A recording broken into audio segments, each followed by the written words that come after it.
2.5 years ago, I stood in this very hall to make my first speech as leader of our party.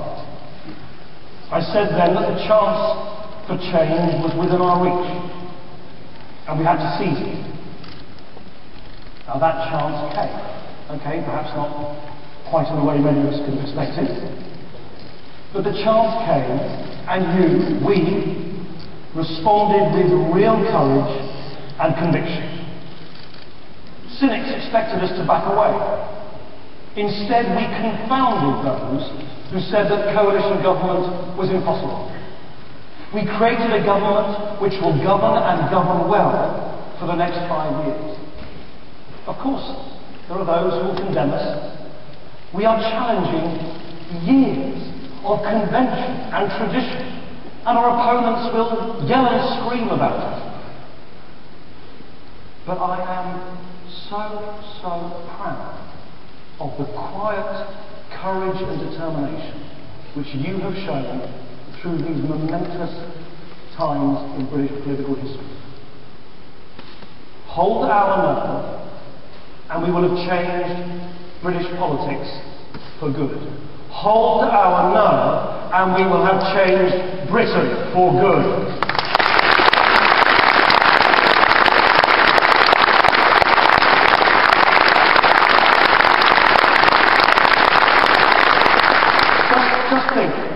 Just think what we've done already.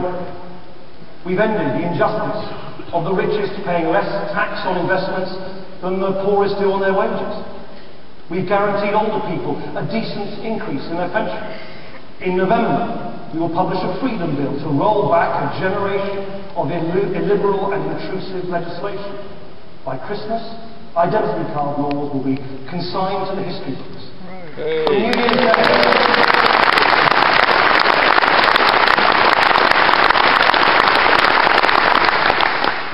later, from New Year's Day, the banks will pay a new levy that will help fill the black hole they helped create.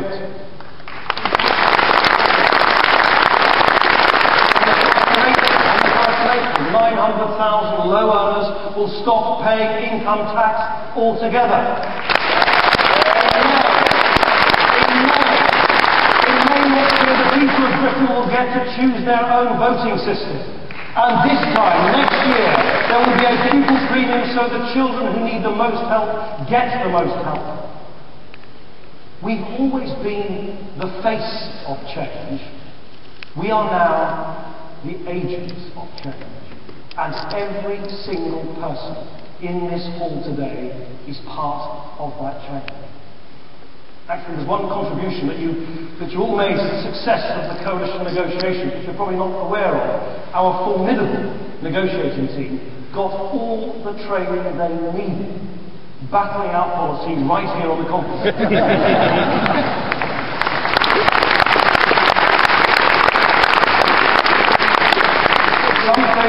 Some things, of course, are different in government.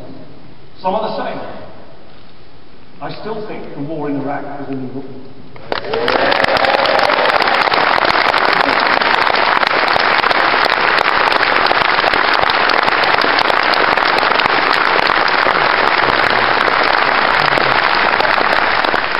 The difference is lawyers now get anxious when I mention it. I still believe in our commitments to the developing world. The difference is that I get to make those commitments at a UN summit later this week and make them happen. I still campaign for political reform. The difference is I'm now legislating for it as well. The only real problem in all this is I'm still trying to explain to our children that going from leader to deputy PM is not a demotion.